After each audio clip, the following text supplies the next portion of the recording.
back to down the track, and New Zealand have pulled off a draw. Excellent batting there in the end from Rachin, Ravindra, and Ajaz Patel.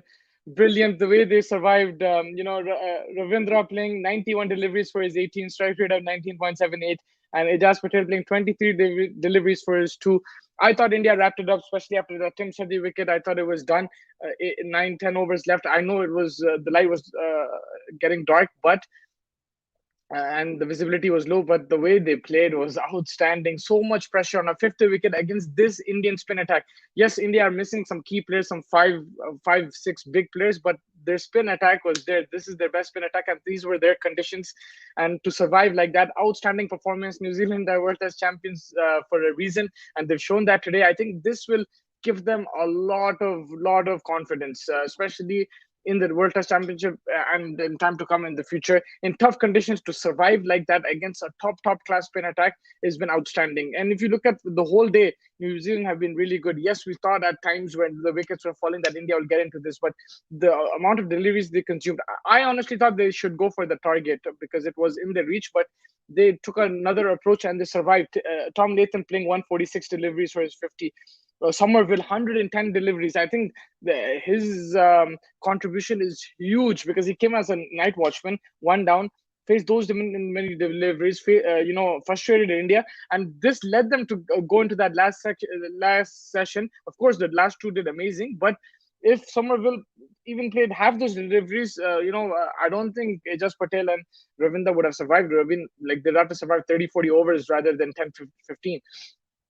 So outstanding from Somerville, the night watchman there. A big contribution from him. Williamson's facing 112 deliveries for his 24. You expect that from him. One shot on the back foot he played and he got out. But apart from that, the likes of Australia, Henry Nichols, Tom Blundell, they were out to exceptional spin bowling. Ashwin, Jadeja, even Akshar Patel picking up those wickets.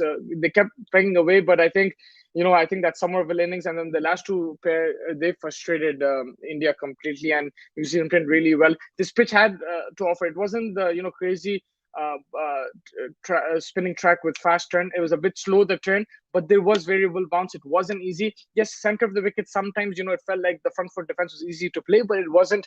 There was the odd ball, with variable bounce, and that's why they lost so many wickets on this day. Did New Zealand? They lost around 8 wickets to be exact, and they could have been all out easily. The India had enough time to bowl them out. I felt even with the fading light and everything, they had enough time to bowl them out. It's just brilliant batting in the end and guts, to come out there, especially these two.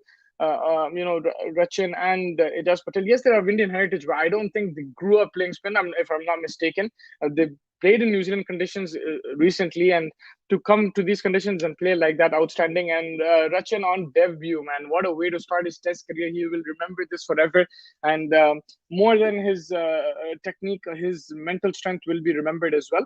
And he looks like a player for the future for New Zealand. A really good all-rounder, good option to have, very handy. And Ajaz Patel has shown as well with the bat what he can do.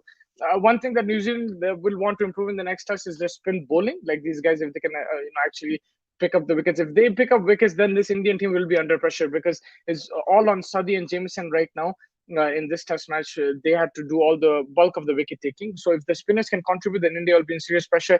India, if you look at it, they will be disappointed. I think they had enough time. I think they batted well as well. They had enough runs on the board. New Zealand couldn't chase down the target, but they'll be disappointed, not to pick up that last wicket. It happens. You have to give credit to New Zealand the way the last pair batted. You could say that you could be more attacking from ball one. India, you could have said that Jadeja might have been rotated Akshar, especially towards the end. Jadeja bowled such a long spell; he was getting tired. Maybe get in Akshar a bit earlier.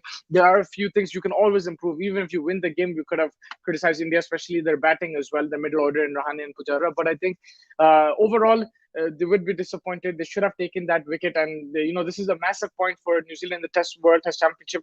For India, they always win games at home, and this is a setback. It's not a massive setback. It's not a loss, but it's still a setback. They're not used to drawing games like this at home, and now there's going to be a lot of pressure in that second Test match. They'll have Virat Kohli back, but they'll have to be on their toes. Here, they had everything going for them, right? They had the toss, they batted first, put runs on the board, put New Zealand under pressure. Day 5 pitch to bowl on with three spinners. They had everything right and they couldn't win the game. So it will hurt them, to be honest. It will pinch them. But now it's about improving. How can they, look to finish off the tail? The tail has always been an issue for India, but in home conditions, it hasn't been. So this has been a bit surprising. But here I have to give credit to New Zealand, the way they played, the way Williamson leads his troops. They always look like, they're going to get beaten and they just come back at you. Always under the radar, excellent mental strength. They have some quality players here, and this is, a lot of people are saying, "Oh, this is not the best team of all formats." Fine, you don't need to, compare them, but this is a top class team in all formats. You saw them in the final of the T20 here as well in Indian conditions to play like that. They are underdogs in this Test match, but they didn't play like that. They fought till the end and they gave India a tough fight. And it's a learning curve for India as well. For Rahane, of course, there have been the likes of Bumrah, Shami missing. That does affect kind of it. Virat Kohli not there, Rohit Sharma not there, Rishabh Pant not there, Rahul not there. It does affect, but I think when you're at this stage, where you didn't need all that. Your other players did it for you. Shreyas Iyer came out.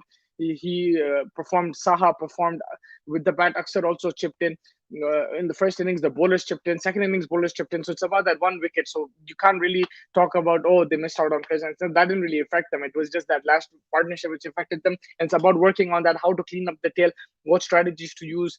They were patient, to be fair enough. They did set attacking fields in the end, but just wasn't their day. That's what happens. They got some reviews against them as well, and yeah, just have to give credit to New Zealand. This is like a victory for them, an excellent draw for them, and it really sets up this Test series really well. Very exciting now going into that second Test. New Zealand are here for a fight, and if they nick this, if they win this series, this is going to be one of the greatest wins in overseas conditions for this New Zealand team. And I think they're capable of doing it. There are some good players there. Of course, they will have a challenge in the next Test with Virat Kohli coming back in. And India will definitely have to learn from their mistakes, learn from their, whatever they've done and try to improve for that Test match against New Zealand. India still played good cricket for majority of the game. I think 80% of the game they were on top. Yes, there were times where New Zealand fought back and put India under pressure, and that can be scary for India, because if New Zealand had the spinners, if there was like a Vittori there or someone like that, India would have been in serious trouble at 50 for 5. So they have to be a bit careful. There's good positives. Shreyas Iyer is a massive positive. Ashwin breaking Bhajji's record, that's a positive. Aksar and Jadeja bowled really well. Jadeja picked up 4 wickets in the fourth innings. Aksar 5 for in the first inning. So there's a lot of positives there. And I think, it's about now just going into the next Test match in Mumbai and playing better cricket and putting New Zealand under a bit more pressure, and also understanding the light situation and everything. Get through those overs a bit earlier and do your best. I think in terms of field setting as well, maybe there's a few things that you could do. Be a bit more attacking from the beginning. Make New Zealand. I think if New Zealand went for that target, they would have lost the game for sure. Yes, you can say they can win it, but there were more chances that they would lose, because on this kind of track, playing those shots, it would be risky. But the fact they went for the draw, normally is the opposite. When you become in a defensive zone, you get all out like that. But it worked out this time, especially the deliveries. Most of their batsmen consumed today. The top order and the bottom order has been outstanding, and credit to them. It's not easy to just block it out in India. You can tell that, oh, it was a great strategy, but it's not easy to do that. We've seen teams, even New Zealand, 1 wicket away from losing. We've seen teams go into their shell and not think. Even the commentators were criticizing their approach. They're like, they should have gone for it. But I felt that in the end, it worked out for them, and it takes a lot of mental strength as well. It takes a lot of mental strength. There's a lot of pressure going on over there. In the middle, especially at that time, light is fading, visibility is not clear as well. So credit to them over there. The player of the game, it's very tough to call now because it's a draw. You can give it to anybody. Jamieson has been outstanding. Probably have to give it to him for keeping New Zealand in the game. 5 wickets in the first innings, 3 wickets in the second innings. The way Latham batted in both innings, he was outstanding. The way Ajaz Patel and Ravindra on debut, the way they stuck it out there. Will Somerville's contribution, all outstanding contributions from India's side. Ashwin, Jadeja, Aksar Patel, like I mentioned, the Shreyas Iyer was outstanding, 100 and a 50. So it's probably between Iyer and Jamieson in terms of man of the match for me. But yeah, it was a great Test match, a great spectacle for Test cricket. Test cricket is truly alive. This is what we want, going till that last day, going till the last ball, and really providing some excitement for the crowd and the audience. And it's been great. These two teams fought hard, and in the end, there was no winner. But it really sets up the series really well going into Mumbai. Either team can win this series right now. There will be pressure more on India on the home side. New Zealand will have a lot of confidence going into the next test. Until then, stay tuned for the latest content from the cricketing world. The Pakistan Bangladesh match is also going on. The next tomorrow is the last day. Pakistan are in a very good position to chase this down, just under 100 runs now to win. So stay tuned for that as well, and we'll get you the previews for the second test between India and New Zealand. But yeah, thank you so much for joining me. The Ash is coming up as well, so make sure you stay tuned and like and subscribe to our channel. Thank you so much. Take care.